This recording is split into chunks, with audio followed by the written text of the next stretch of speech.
Hello' class, আজি আমি শিকিম সৌৰজগত বা ছলাৰ ছিষ্টেম বিষয়ে। ছলাৰ ছিষ্টেমত থকা সৌৰজগতত থকা গ্ৰহবিলাক সূৰ্যৰ পৰা ক্ৰমিক অনুযায়ী দূৰত্ব কোনটি গ্ৰহ ক'ত আছে বা কোনটি গ্ৰহ ডাঙৰ কোনটি গ্ৰহ সৰু সেই বিষয়ে আজি আমি জানিবলৈ চেষ্টা কৰিম। যিকোনো কম্পিটিটিভ এক্সামত এইটো টপিকৰ পৰা দুটা কুৱেশ্যন অহা দেখা যায়। সৌৰজগতৰ বিষয়ে আমি আলোচনা কৰোঁ আহক। এইটো হৈছে সূৰ্য, এইটো সূৰ্য,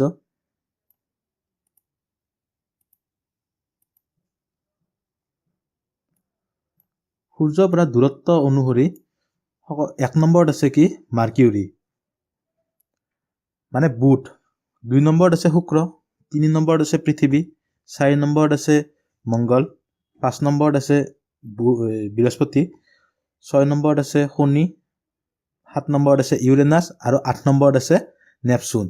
9 নম্বৰ আমি সৰুতে পাইছিলোঁ যে আমাৰ সৌৰজগতত 9টা গ্ৰহ আছে, কিন্তু বৰ্তমান প্লুটোটোক গ্ৰহৰ পৰা গুচাই দিয়া হৈছে। কিহৰ কাৰণে গুচাই দিয়া হৈছে? গ্ৰহ হ'বলৈ কিছুমান দায়িত্ব বা কিছুমান গুণ পালন কৰিব লগা হয়। এটা গুণ হৈছে কি, গ্ৰহ হ'বলৈ হ'লে সি কোনো বেলেগ এটা গ্ৰহৰ কক্ষপথটো ক্ৰছ কৰিব নালাগে, কাটিব নালাগে। প্লুটোই নেপচুন গ্ৰহৰ যিটো কক্ষপথ আছে সেই কক্ষপথটো কাটি আছিল, যাৰ কাৰণে প্লুটোটো গ্ৰহৰ পৰা গুচাই দিয়া হৈছে।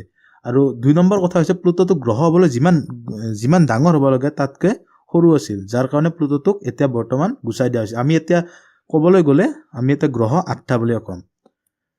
আৰু এটা কথা, মংগল গ্ৰহ, যিটো আমাৰ মংগল গ্ৰহ আছে আৰু যিটো বৃহস্পতি গ্ৰহ আছে, মংগল আৰু বৃহস্পতি গ্ৰহৰ মাজত আছে এষ্ট্ৰইড বেল্ট, যাক ক্ষুদ্ৰ গ্ৰহৰ পেটি বুলি কোৱা হয় বা বেল্ট বুলি কোৱা হয়।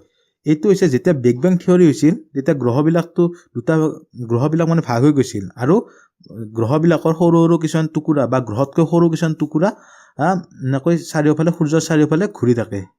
এইবিলাকৰ দৰে এষ্ট্ৰইড বেল্ট সৰু সৰু টুকুৰা কিছুমান সূৰ্যৰ চাৰিওফালে ঘূৰি থাকে। গ্ৰহবিলাকৰ দৰে ইও সূৰ্যৰ পৰিক্ৰমণ কৰি থাকে। কিন্তু এতিয়া কথাটো হ'ল ইয়াত আছে, যিহেতু আমি কম্পিটিটিভ এক্সাম বা বেলেগ এক্সামবিলাকত আমাৰ অসমীয়াত নাহে, যেনে বুধ গ্ৰহ, শুক্ৰ গ্ৰহ এনেকৈ নাহে, ডাইৰেক্ট আহে মাৰ্কিউৰী, ভেনাছ, আৰ্থ। সেইকাৰণে আমি গ্ৰহবিলাকৰ ইংলিছ নামটো জানিব লাগিব। যেনে বুধ গ্ৰহৰ নাম হৈছে মাৰ্কিউৰী, শুক্ৰ গ্ৰহৰ নাম হৈছে ভেনাছ, আৰ্থটো পৃথিৱী, মংগল গ্ৰহ হৈছে মাৰ্চ, বৃহস্পতি গ্ৰহ হৈছে জুপিটাৰ, শনি গ্ৰহ হৈছে ছেটাৰ্ণ, ইউৰেনাছটো ইউৰেনাছে আৰু নেপচুনটো নেপচুনে। এই কথা আমি জানিব লাগিব, কাৰণ এক্সামত ইংলিছ নামটোহে দিয়া দেখা যায় বেছিকৈ।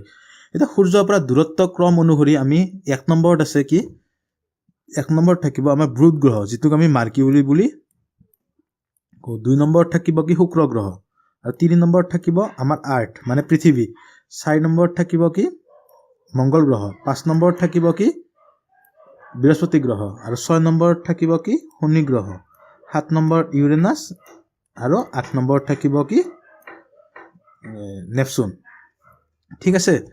এতিয়া কথাটো হ'ল, আমি যদি চাবলৈ যাওঁ গ্ৰহবিলাকক 2টা ভাগত বিভক্ত কৰা হয়। সেই দুটা কি? এটা হৈছে ইনাৰ প্লেনেট আৰু 2 নম্বৰটো হৈছে আউটাৰ প্লেনেট। যিটো ইনাৰ প্লেনেটত থাকে সেইটো হৈছে যিটো এষ্ট্ৰইড বেল্ট আছে, যিটো আমাক ক্ষুদ্ৰ গ্ৰহৰ পেটি আছে, সেই ক্ষুদ্ৰ গ্ৰহৰ পেটিৰ পৰা যিবিলাক বস্তু ভিতৰত থাকে, যিকেইটা গ্ৰহ ভিতৰত আছে সেইকেইটাক আমি ক'ম ইনাৰ প্লেনেট বুলি, আৰু যিটো ক্ষুদ্ৰ গ্ৰহ বাহিৰত আছে সেইকেইটাক ক'ম আমি আউটাৰ প্লেনেট বুলি। ইয়াৰ ডিফাৰেঞ্চ জানিবলৈ হ'লে ইনাৰ প্লেনেট কেইটাৰ ঘনত্ব বেছি আৰু আউটাৰ প্লেনেট কেইটাৰ ঘনত্ব হৈছে কম। নেক্সট কথাটো হ'ল 2 নম্বৰ ডিফাৰেঞ্চ, আউটাৰ প্লেনেট কেইটা ইনাৰ প্লেনেটতকৈ ডাঙৰ আৰু ইনাৰ প্লেনেট কেইটা আউটাৰ প্লেনেটতকৈ সৰু দেখা যায়। যিহেতু ইনাৰ প্লেনেট কেইটা আউটাৰ প্লেনেটতকৈ সৰু, ইয়াৰ আকৰ্ষণ শক্তি আছে, সেই আকৰ্ষণ শক্তিও কম, আৰু যিহেতু আউটাৰ প্লেনেট কেইটা ইনাৰ প্লেনেটতকৈ ডাঙৰ সেয়েহে সিহঁতৰ আকৰ্ষণ শক্তিও বেছি।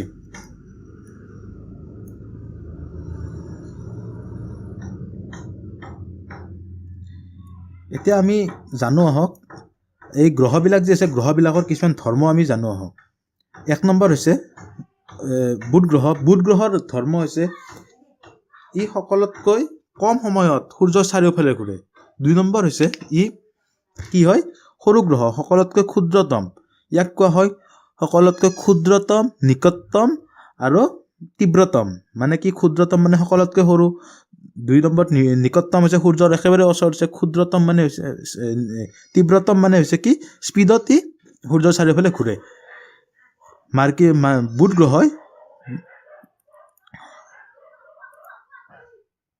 বুধ গ্ৰহই সূৰ্যৰ চাৰিওফালে 48 দিনত পৰিক্ৰমণ কৰে। এটা পৰিক্ৰমণ আৰু ঘূৰ্ণন মানে ৰোটেশন দুটা বস্তু জানিব লাগিব। পৰিক্ৰমণ মানে হৈছে ধৰক এইটো এটা বস্তু চাৰিওফালে এটা বস্তু ঘূৰি আছে, এইটোক আমি ক'ম পৰিক্ৰমণ বুলি। আৰু এই বস্তুটোৱে যদি নিজৰ ঠাইতে ঘূৰি থাকে সেইটোক ক'ম আমি ৰোটেশন বুলি। এই মাৰ্কিউৰীটোৱে সূৰ্যৰ চাৰিওফালে পৰিক্ৰমণ কৰে 48 দিনত। ঠিক আছে, এতিয়া কথা হ'ল কি মাৰ্কিউৰীটো মানে কি বুধ গ্ৰহটো যিহেতু সূৰ্যৰ সকলোতকৈ ওচৰত আছে, ই সূৰ্যৰ সকলোতকৈ মানে কি বেছি তাপ বা সূৰ্যৰ পোহৰো গ্ৰহণ কৰে। ঠিক আছে, কিন্তু কথাটো হ'ল কি সূৰ্যৰ আটাইতকৈ ওচৰত থকাৰ পিছতো এই গ্ৰহটো কিন্তু কি নহয় সকলোতকৈ মানে কি সকলোতকৈ গৰম গ্ৰহ নহয়। এক্সামত আহিছিল যে সৌৰজগতৰ সকলোতকৈ গৰম গ্ৰহটো কোনটো, আপোনালোকে জানে নেকি? জানে যদি কমেণ্ট কৰিবচোন। সূৰ্যৰ সকলোতকৈ গৰম গ্ৰহটো হৈছে কি শুক্ৰ। এইকাৰণে সূৰ্যৰ সকলোতকৈ গৰম গ্ৰহ শুক্ৰ হৈছে কাৰণ বুধ গ্ৰহটো যদিও সূৰ্যৰ ওচৰত আছে কিন্তু বুধ গ্ৰহৰ কি নাই বায়ুমণ্ডল নাই, যাৰ ফলত ই সূৰ্যৰ পৰাতো তাপখিনি লৈ লয় কিন্তু কি হয় ধৰি ৰাখিব নোৱাৰে, যাৰ ফলত ই ৰাতি হ'লে যেতিয়া মানে ৰাতি হৈ যাব তেতিয়া এই তাপখিনি গুচিও যায়, যাৰ কাৰণে এইটো সকলোতকৈ গৰম গ্ৰহ নহয়। ইয়াৰ দিনৰ মানে টেম্পাৰেচাৰ হয় 180 ডিগ্ৰী চেলচিয়াছ আৰু ৰাতি গৈ -180 ডিগ্ৰী চেলচিয়াছ। ঠিক আছে, আৰু এই গ্ৰহটোৰ ৰং হৈছে গ্ৰে কালাৰৰ হয় এই গ্ৰহটো, আৰু ইয়াত টেম্পাৰেচাৰ ডিফাৰেঞ্চ বহুত দেখা যায়।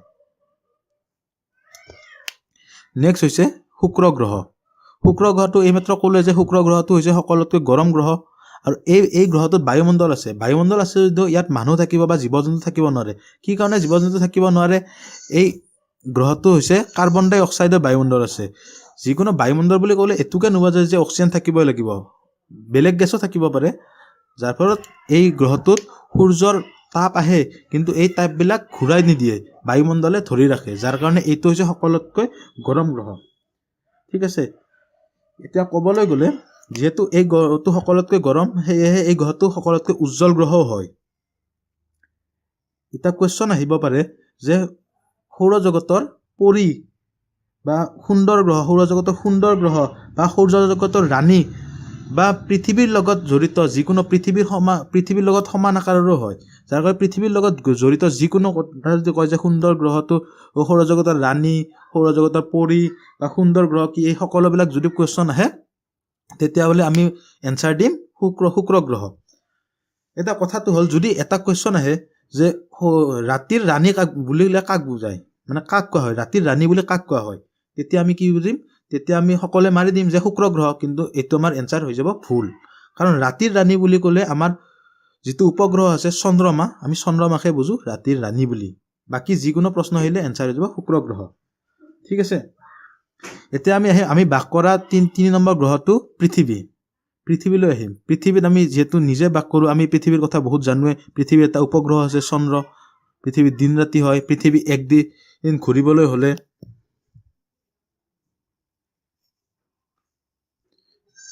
এতিয়া পৃথিৱী নিজৰ যিটো ৰোটেশন বুলি কৈছিলোঁ, ইয়াত ৰোটেশন মানে নিজৰ ঠাইতে ঘূৰিবলৈ 24, পৃথিৱী নিজৰ ঠাইতে ঘূৰিবলৈ আমাৰ কিমান সময় লাগে? 24 আৱাৰ্ছ লাগে। ঠিক আছে, 24 আৱাৰ্ছ লাগে। আৰু ই সূৰ্যৰ চাৰিওফালে এপাক পৰিক্ৰমণ কৰিবলৈ আমাৰ কিমান টাইম লাগে? 365 ডেজ লাগে। আমি সকলোৱে জানো এইটো নিশ্চয়। ঠিক আছে,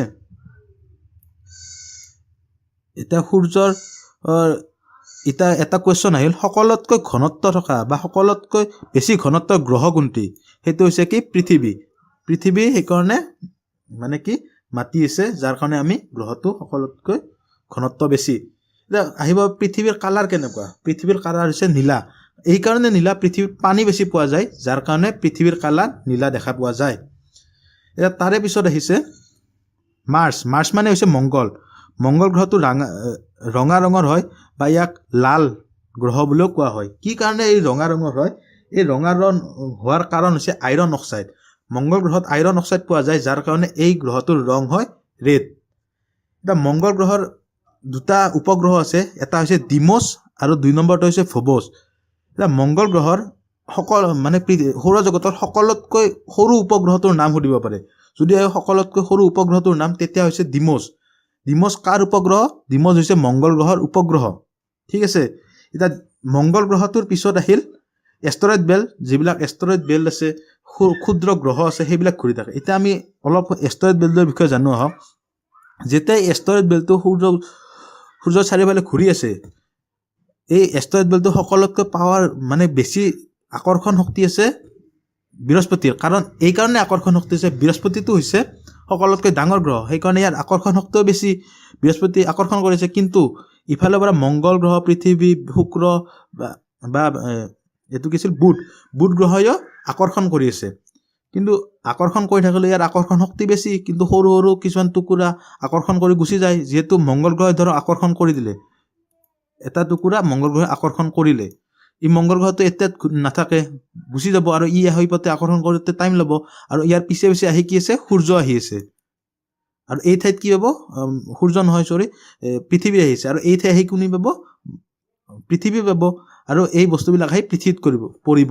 আৰু যিবিলাকক আমি কি বুলি কোৱা হয়? উল্কাপিণ্ড বুলি কোৱা হয়। ঠিক আছে। আৰু এইবিলাকৰ পৃথিৱীত যেতিয়া আহি হ'ব, আমাৰ বায়ুমণ্ডলে এইবিলাকক ঘৰ্ষণৰ সহায়ত জ্বলাই ধ্বংস কৰি দিব। ঠিক আছে।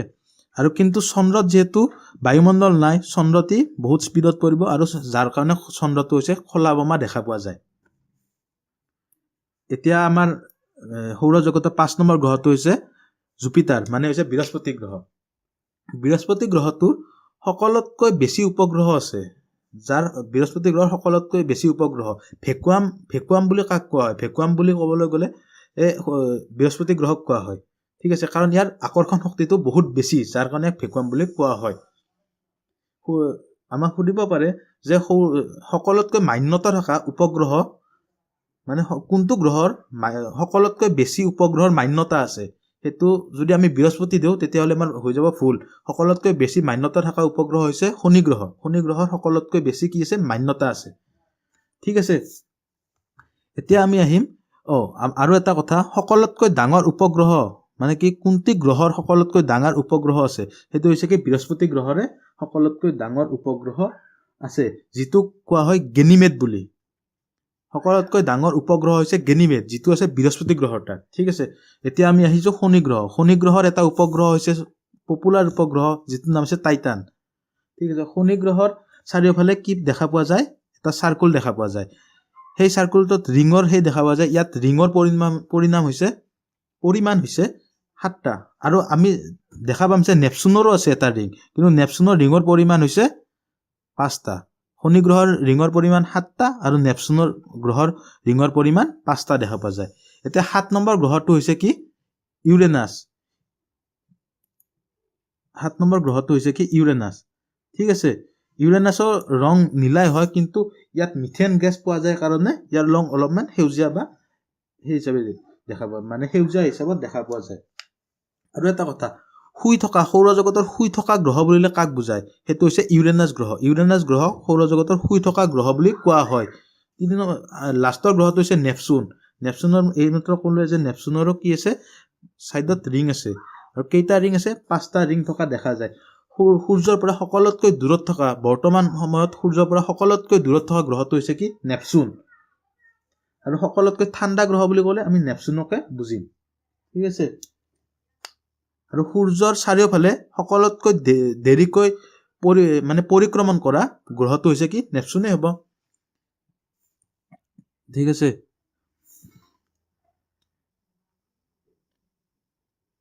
এতিয়া আমি কিছুমান কুৱেশ্যন আমি ডিছকাছ কৰিম বাৰু। সূৰ্যৰ সকলোতকৈ ওচৰত থকা গ্ৰহ আৰু সকলোতকৈ দূৰত থকা গ্ৰহ দুটাৰ নাম কি? সকলোতকৈ ওচৰত থকা গ্ৰহ হ'ব বুধ, আৰু সকলোতকৈ দূৰত থকা গ্ৰহ হ'ব কি নেপচুন নেক্সট কুৱেশ্যন আহিল কি সূৰ্যৰ সকলোতকৈ মানে কি সৌৰজগতৰ সকলোতকৈ গৰম গ্ৰহ কি সৌৰজগতৰ সকলোতকৈ গৰম গ্ৰহ হৈছে শুক্ৰ আৰু সকলোতকৈ ঠাণ্ডা গ্ৰহ হৈছে কি নেপচুন এতিয়া আহিব পাৰে এটা ইম্পৰ্টেণ্ট বহুত বেছি ইম্পৰ্টেণ্ট কুৱেশ্যন হৈছে কোনটো গ্ৰহই ই ৰোটেশ্যন কৰোঁতে যিমান টাইম লয় মানে কি এটা বস্তু চাৰিওফালে ধৰক সূৰ্যটো চাৰিওফালে পৰিক্ৰমণ কৰোঁতে যিমান টাইম লয় ই নিজৰ ঠাইত এক্সিছত ৰোটেশ্যন কৰোঁতে সিমান টাইম লয় বা আমি এনেকৈ ক'ব পাৰোঁ কোনটো গ্ৰহৰ এক দিন আৰু 1 ইয়াৰ সমান হয় সেইটো যদি আমি ক'বলৈ যাওঁ সেইটো হৈছে কি শুক্ৰ গ্ৰহ 143 দিনত ই নিজৰ এক্সিছত ৰোটেশ্যনো কৰে আৰু সূৰ্যৰ চাৰিওফালে পৰিক্ৰমণ কৰোঁতে 143 দিনে সময় লাগে এইটো বহুত ইম্পৰ্টেণ্ট কুৱেশ্যন হয়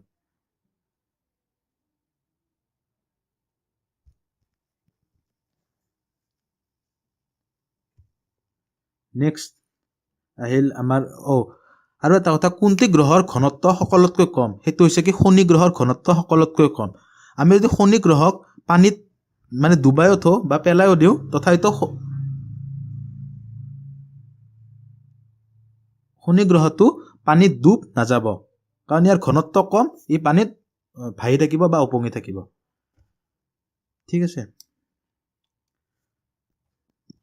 থেংক ইউ এই বিষয়ে আৰু অলপ নেক্সট ক্লাছত আমি এই বিষয়ে সৌৰজগতৰ বিষয়ে কিছুমান কুৱেশ্যন ডিছকাছ কৰিম আপোনালোকে এই ক্লাছটো ভালকৈ এবাৰ চাই ল'ব এই বিষয়ত কম্পিটিটিভ এক্সামত যিকোনো কুৱেশ্যন আহিবই সেইকাৰণে এই ক্লাছটো যাতে ভালকৈ চাই লয় আৰু ইয়াৰ পিছৰ ক্লাছত আমি ইয়াৰ ওপৰত কিছুমান কুৱেশ্যন ডিছকাছ কৰিম কম্পিটিটিভত আহিব পৰা বা ক্লাছত লাগিব পৰা কিছুমান কুৱেশ্যন আমি ডিছকাছ কৰিম এই বিষয়ে থেংক ইউ